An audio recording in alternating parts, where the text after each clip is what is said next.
Hello everyone, market यात्रा में आपका स्वागत है और मैं हूं आपकी होस्ट रुक्मिनी साहब। आज के एपिसोड में हम एक ऐसे स्ट्रैटेजी के बारे में बात करेंगे जो कि ऑप्शंस मार्केट में काफी पॉपुलर है। That is straddle. हम स्ट्रैडल के बारे में और डिस्कस करें एंड और बातचीत करें, इससे पहले मैं आपसे रिक्वेस्ट करूंगी कि आप हमारे चैनल को सब्सक्राइब करें एंड बेल आइकन पर क्लिक करें ताकि आप हमारे कोई भी इंफॉर्मेटिव एजुकेशनल वीडियोस मिस ना करें। नाउ इस स्ट्रैटेजी के बारे में डिटेल में हमें समझाएंगे Amardev Singh ji. He works with Angel One as a senior vice president of research and comes with over 15 years of experience in the BFSI section. और उनकी expertise है in options trading. Welcome Amar ji. Namaskar and happy to join you all. Thank you so much. So Amar ji, आप हमें काफी time से ये options trading से related काफी सारे नॉलेज आपने हमारे साथ शेयर की है।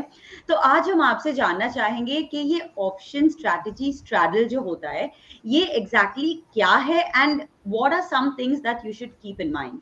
ऑप्शन स्ट्रैटेजीज में straddle is a very popular option strategy.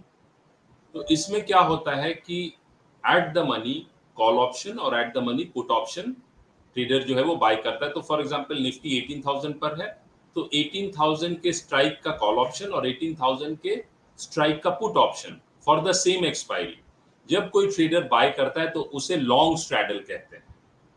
और जब कोई ट्रेडर सेम स्ट्राइक कि कॉल और पुट को सेल करता है तो उसे शॉर्ट स्ट्रैडल कहते हैं। तो लॉन्ग स्ट्रैडल में सेम स्ट्राइक के कॉल और पुट को बाय करना और शॉर्ट स्ट्रैडल में सेम स्ट्राइक के कॉल और पुट को सेल करना साइमल्टेनियसली। तो जब आप ऑप्शन स्ट्रैटेजी करते हैं तो उसमें साइमल्टेनियसली आप ट्रेड्स जो है वो ऑप्शन के लेग्स को एग्जीक्यूट करते हैं। सो अमर सर, आपने हमें बताया about a long straddle and a short straddle. Now मैं आपसे जानना चाहूंगी कि when exactly do we use long straddle and हमें कैसे पता लगेगा कि हमें मतलब कब यूज करना है।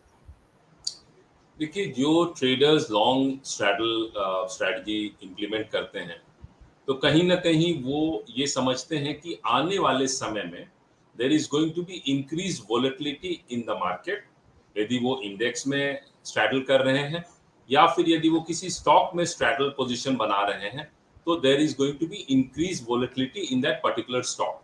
तो इसका क्या मतलब हुआ कि जैसे for example pre budget session हो गया, प्री रिजल्ट्स सेशन हो गया, कोई मेजर इकोनॉमिक अनाउंसमेंट आना है, तो इससे पहले जो है काफी ट्रेडर्स जो है वो लॉन्ग स्ट्रैडल पोजीशंस बिल्ड करते हैं क्योंकि उनका ये मानना है कि मार्केट में आने वाले समय में एक मेजर वोलेटिलिटी होगी और उससे उनको एक पोजीशन में फायदा होगा, दूसरे पोजीशन में नुकसान होगा। मतलब क्या कि सपोज उन्होंने कॉल ऑप्शन बाय किया है, पुट ऑप्शन बाय किया है, तो यदि मार्केट में अपसाइड मूवमेंट होती है तो उनका कॉल जो है उसमें वो पैसा बनाएंगे, लेकिन जो उनका पुट है उसमें वो लॉस करेंगे, but they are okay with it because net net they will be making money. तो जो स्ट्रैडल लॉन्ग स्ट्रैडल ट्रेड करते हैं उनकी यही मेन ये ऑब्जेक्टिव रहती है कि मार्केट में वोलेटिलिटी रहे और मार्केट में एक मूवमेंट, अच्छी खासी मूवमेंट आनी चाहिए।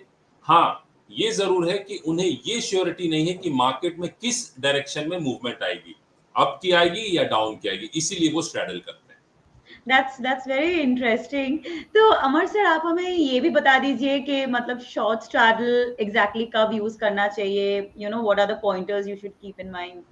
जो शॉर्ट स्ट्रैडल सेलर्स रहते हैं उनका ये मानना रहता है कि मार्केट में वोलेटिलिटी रहेगी, लेकिन वोलेटिलिटी जो है वो काफी जल्दी गिर जाएगी।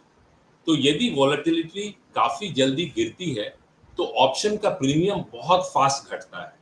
तो जो ऑप्शन सेलर्स हैं, जो शॉर्ट स्ट्रैडल ट्रेड कर रहे हैं, उनका ये मानना है कि ऑप्शन की प्रीमियम बहुत ज्यादा गिरेगी और जितना प्रीमियम दोनों का कॉल और पुट ऑप्शन का गिरेगा उतना ऑप्शन ट्रेडर्स जो हैं, जो जिन्होंने शॉर्ट कर रखा है, उनको बेनिफिट होगा। That was very interesting when you explained. So, what I understand is long straddle जो option buyers होते हैं वो use करते हैं and short straddle जो option sellers होते हैं वो use करते हैं। And in both the cases उन्हें market की volatility पर ध्यान जरूर रखना पड़ता है, right? है ना? So now Amar sir, my our last question, कि अगर आप हमें थोड़ा इनके पे ऑफ के बारे में भी हमें थोड़ा सा ऐसे इनसाइट्स शेयर करें तो। तो देखिए होता क्या है कि जब जब कोई भी स्ट्रैडल करता है, लॉन्ग स्ट्रैडल या शॉर्ट स्ट्रैडल, तो ये एक्सपेक्टेशन जरूर रहता है कि मार्केट में वोलेटिलिटी आएगी। अब दो तरह की वोलेटिलिटी होती है, एक होती है एक्सपेक्टेड और दूसरा होती है अनएक्सपेक्टेड, मतलब कोई अनएक्सपेक्टेड इवेंट हो गया तो उस केस में जो है स्ट्रैडल बायर्स ज्यादा पैसा बनाते हैं। और जब कोई इवेंट है जो एक्सपेक्टेड है कि बजट इस दिन है, रिजल्ट इस दिन है, तो उससे पहले ही जो ऑप्शंस की प्रीमियम है जिसे आईबी कहते हैं वो बढ़ जाती है। तो इस कारण से ऐसे पोजीशंस में लॉन्ग स्ट्रैडल वालों को पैसा कमाना थोड़ा मुश्किल होता है। इसीलिए ये नहीं सोचना चाहिए कि रिजल्ट आना है तो मैं इमीडिएटली एक लॉन्ग स्ट्रैडल कर लूं तो मुझे फायदा हो जाएगा, वो जरूरी नहीं है। ऐसे केस में ज्यादातर टाइम देखा गया है कि जो शॉर्ट स्ट्रैडल वाले हैं वो पैसा बनाते हैं, बिकॉज ऑप्शन की प्रीमियम पहले ही बढ़ गई है और जैसे रिजल्ट आता है उसके बाद वो प्रीमियम श्रिंक करती है, तो ऑप्शन सेलर्स जो हैं, जो शॉर्ट स्ट्रैडल वाले हैं, वो ज्यादा पैसा कमाते हैं। तो now coming to the break even point, the upside break even point is strike price plus the net premium paid and the downside break even is strike price minus the net premium paid। तो जब long straddle वाला position में upside break even के ऊपर या downside break even के नीचे price move करता है, तब जो है लॉन्ग स्ट्रैडल होल्डर को प्रॉफिट होता है। और ठीक इसका रिवर्स जो है वो शॉर्ट स्ट्रैडल वाले का पोजीशन होता है। और यदि मैं शॉर्ट स्ट्रैडल वाले ट्रेडर की बात करूं तो उसे जो मैक्सिमम प्रॉफिट जो है that is limited to the premium that he has receive. तो वो यदि स्ट्राइक्स वर्थलेस एक्सपायर करते हैं तो he gets to keep the entire premium, लेकिन जहां वो अपसाइड ब्रेक इवन के ऊपर या डाउनसाइड ब्रेक इवन के नीचे जाने लगता है तो then there is big potential of loss for the short straddle trader.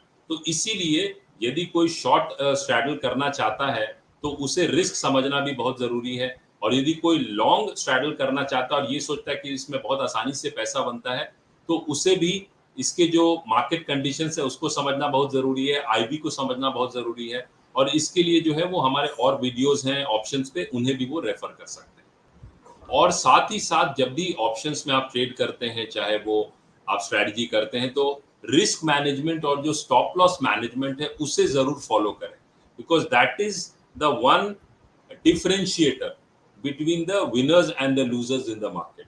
क्योंकि जो अपने रिस्क को मैनेज कर लेते हैं, स्टॉप लॉस मैनेजमेंट रखते हैं in place, so they survive in the game and they thrive in the market.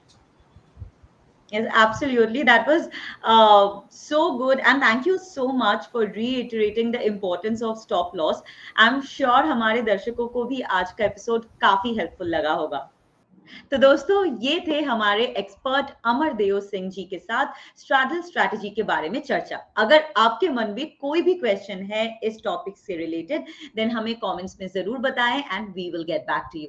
Please do like, share and subscribe to our channel and click on the bell icon ताकि आप हमारे कोई भी informative video miss ना करें। मिलते हैं हम नेक्स्ट एपिसोड में, तब तक के लिए बाय बाय।